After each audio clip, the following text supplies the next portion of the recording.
weekend picks.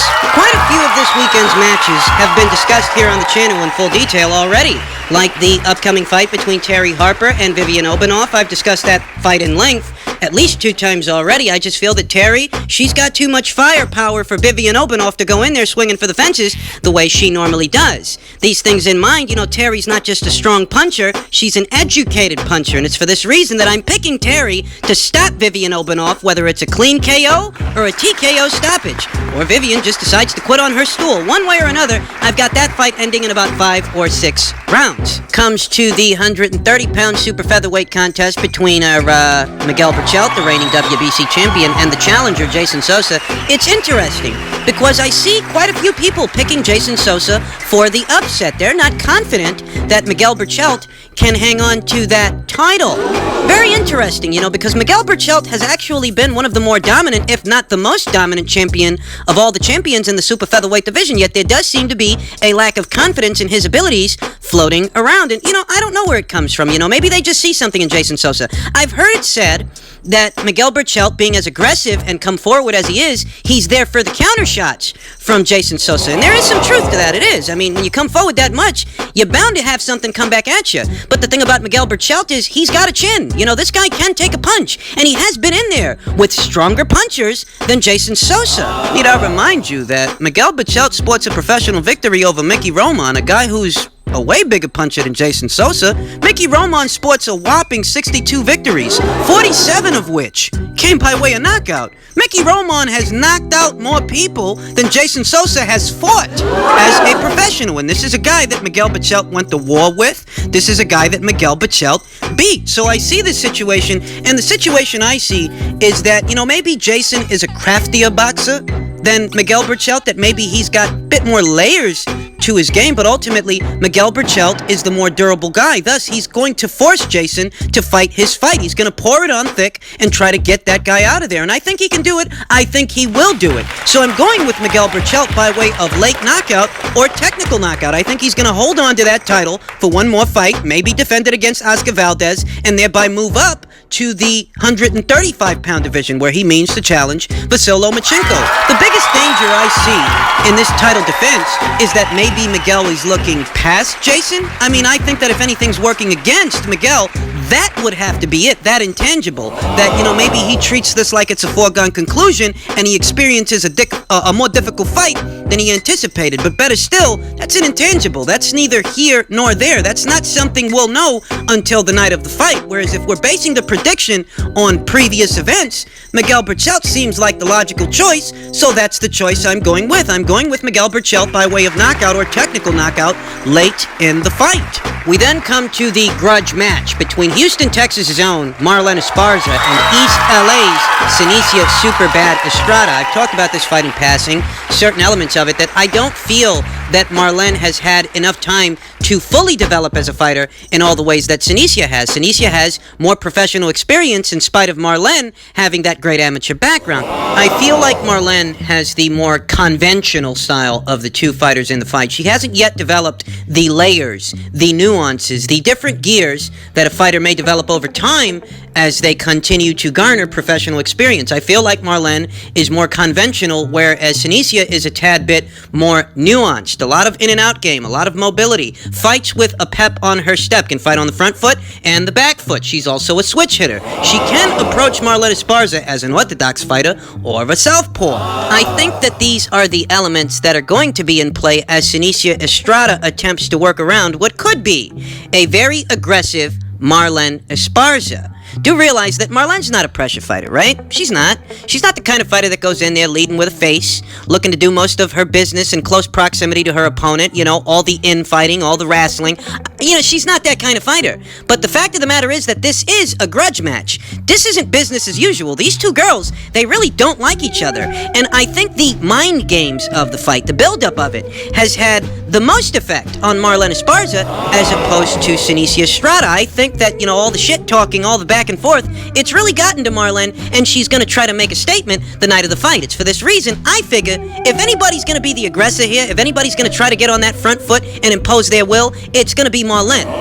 So even though she's not a pressure fighter per se, she may try to apply pressure against Senicia Estrada. And it is there where Senicia Estrada's mobility, her angles, will service her the best.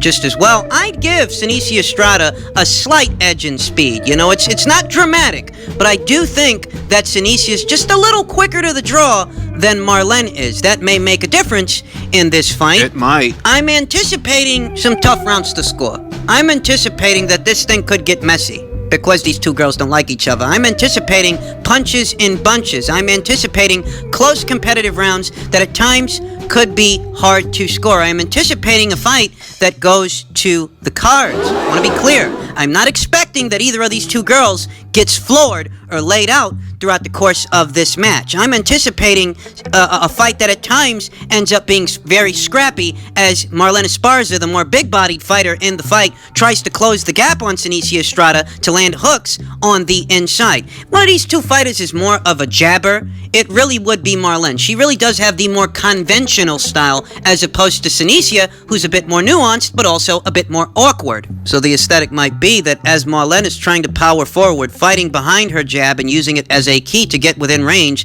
Senicia Estrada is going to angle herself away from that jab and try to counter it. Use that in and out game. Land her punches, get the fuck out of dodge, start over. Use those legs. Try to frustrate Marlen Esparza. Try to make her walk into punches. Make her make mistakes that Senicia can capitalize on. I think the upper body movement of Senicia Estrada, you know, angling herself around that jab so it sails just past her, leaving her in a power position to land a counter shot upstairs or downstairs, I think that's what's going to make the difference. You know, Marlen, she's got a good jab. It's a decent jab, but it's not a piston-like jab, and it's a bit predictable. Something that an elusive fighter can find their way around, an elusive fighter like Senicia Estrada. I don't want to sell Marlen Esparza short. You know, I said this in my previous video that, look, I don't want to sell her short. I think she's formidable, and I think the fight is going to be competitive. But overall, I give the edge in speed, a slight edge in speed, to Senicia Estrada. The edge in power, I also give to Senicia Estrada. I think Marlen Esparza is going to make Senicia work for it, but ultimately, I have Senicia Estrada winning a points decision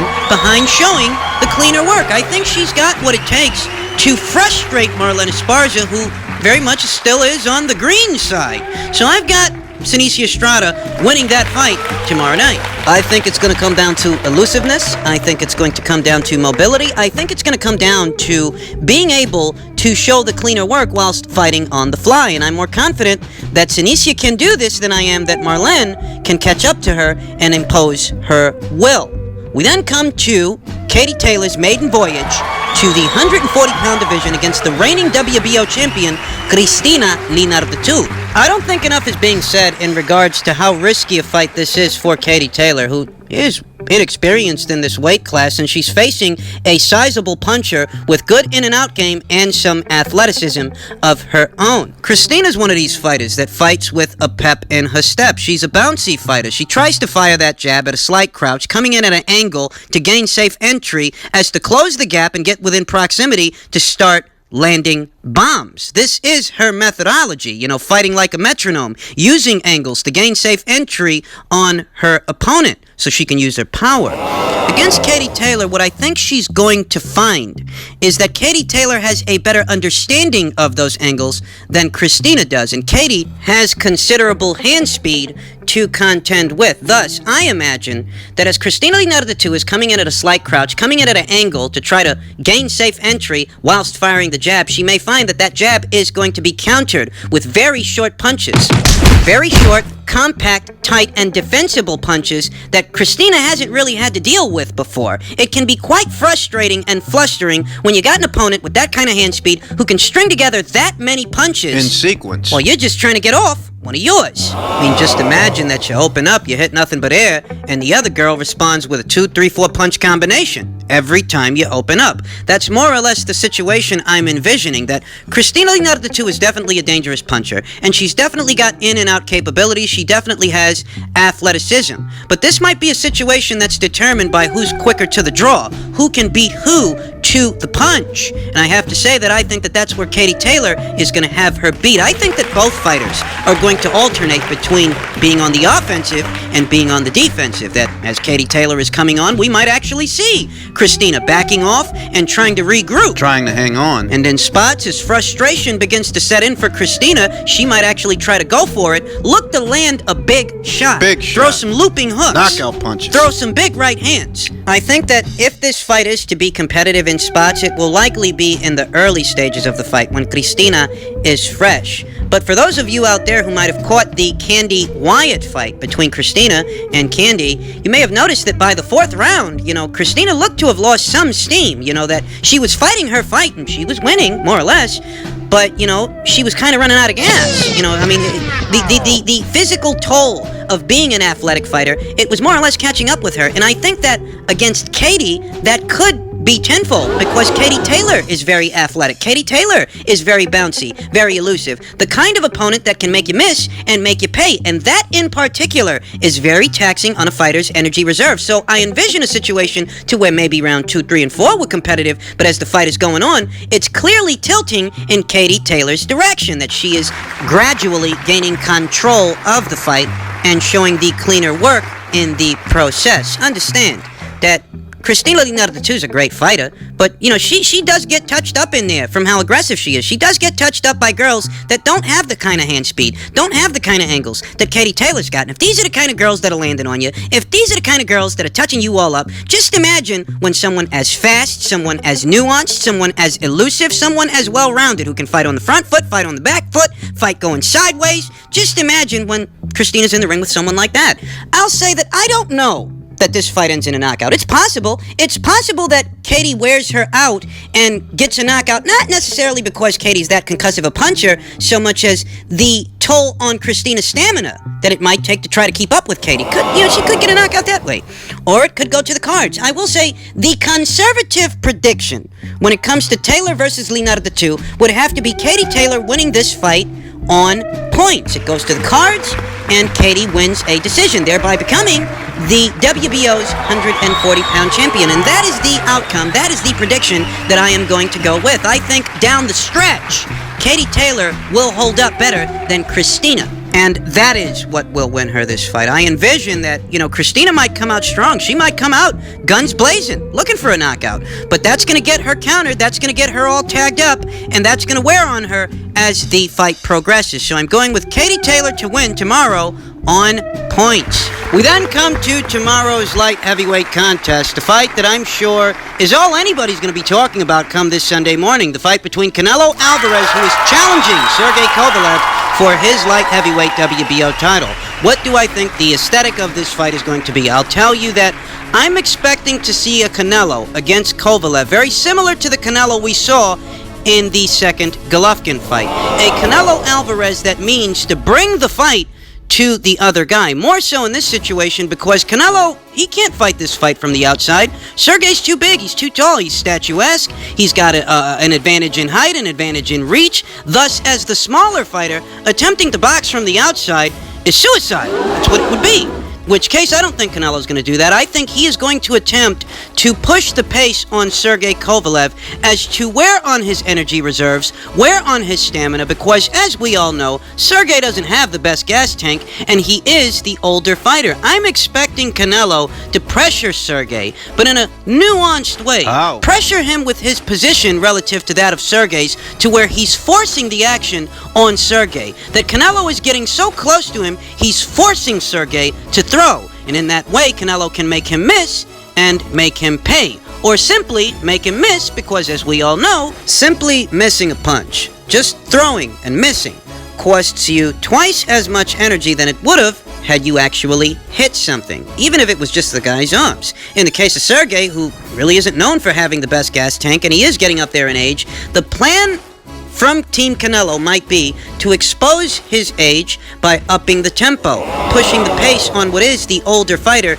in the fight. You know, these old guys, if you want to make them look like old guys, that's what you got to do. You got to push the pace on them. You got to make it physically taxing, physically arduous for the older fighter. You go in there trying to win a chess match with these old guys, well, they can do that all day. You know, you try to be subtle and fight a finesse fighting kind of fight. That's not as taxing on their condition as it is if you push the pace on them. Force them into situations, force them to fight. The kind of pressure I'm describing is not to be confused with, you know, something you'd see from a David Lemieux, to where he's just coming forward and swinging for the fences. Not that kind of pressure, so much as the kind of pressure that subtle and nuanced footwork affords Canelo Alvarez, that he means to stay with Sergey Kovalev. He means to stay in front of him to force him to throw. Force him to throw, force him to miss, so you can slip and hook. Hit him upstairs, hit him downstairs. Judicious in the beginning, and as the fight progresses, I'm expecting that Canelo Alvarez will up the tempo even more on what will be a more tired Sergey Kovalev. The intrigue, the sizzle, is that Sergey Kovalev is not just any jabber. You know, Sergey's known for a quality left hand that allows him to control the pace and the space of a fight. And the intrigue is whether or not Canelo Alvarez can continually circumvent that jab, or if that jab just so happens to land, how does Canelo take it? Canelo's known for having a great poker face. I mean, how many times have you actually ever even seen this guy get hurt? Thing is, this is light heavyweight. Your last fight was at 160. You jumped up 2 weight classes to fight this guy. And this guy, he's not just any jabber. He's not just any puncher. This is a guy who's got power. This is a guy who can stick and move. And this is a bigger guy than anybody you've ever fought. So there is a question as to whether or not Canelo Alvarez can take what may or may not get through from Sergey Kovalev. That's the intrigue. That's the sizzle. I think that as the younger man, fresher reflexes. Canelo's reflexes, they're going to be the sharper set of reflexes the night of the fight. That, you know, this guy's relying on Sergey gradually diminishing as the fight progresses. I envision a situation to where Reynoso and Canelo plan to take Sergey Kovalev the distance. They plan to take him into deep waters where he's most vulnerable. After he's lost half a second or a millisecond on the punch, he's breathing with his mouth open, his movements aren't quite as sharp, his jab just doesn't have the same snap that it did on it in the early stages of the fight. I think that they plan on Canelo, being the naturally shorter guy, the naturally smaller man with the lower center of gravity, being able to get under and or around Sergey Kovalev's jab, his hooks, and what sweeping shots may ensue as Canelo attempts to close the gap. They figure Sergey's the taller guy. He's got to punch down to hit Canelo, but Sergey's also the older guy. He don't got sharp reflexes like Canelo. Canelo's upper body movements, his angles, he's going to use that to consistently make Sergey miss and make him pay. And as this fight progresses, it's going to be that much harder for Sergey to keep up with Canelo. They may be looking for a late knockout or technical knockout sometime in the 10th or the 11th. But I will say that I'm not convinced that Canelo Alvarez actually gets a knockout. I'm not convinced that this fight ends in that fashion. Canelo Alvarez couldn't even drop Daniel Jacobs. So what are the odds that he goes up there to 175 and knocks out Sergey Kovalev? Oh, I know that Sergey Kovalev's condition, his stamina, it is an issue, and him gassing out, gradually diminishing as the fight progresses, might actually afford Canelo Alvarez to land some really telling blows, some really photo-finish punches. But even in spite of that, I'm not completely convinced that Canelo's got it to knock out Sergey Kovalev. So at minimum, I'll say that the conservative prediction, the logical choice in this situation, is Canelo Alvarez to win, but Canelo Alvarez to win on points. I mean, at minimum, he can do that. We all know Canelo Alvarez has a way with judges. I'm not implying that he's going to rob Sergey Kovalev. I'm just saying that if the fight goes to the cards, you guys know what you can expect. So if Canelo Alvarez actually makes it convincing, even remotely convincing, odds are he wins a fight. So my official prediction for this matchup is, in spite of the danger, in spite of some of the risks involved with this Kovalev fight, I'm going with Canelo Alvarez to win on points.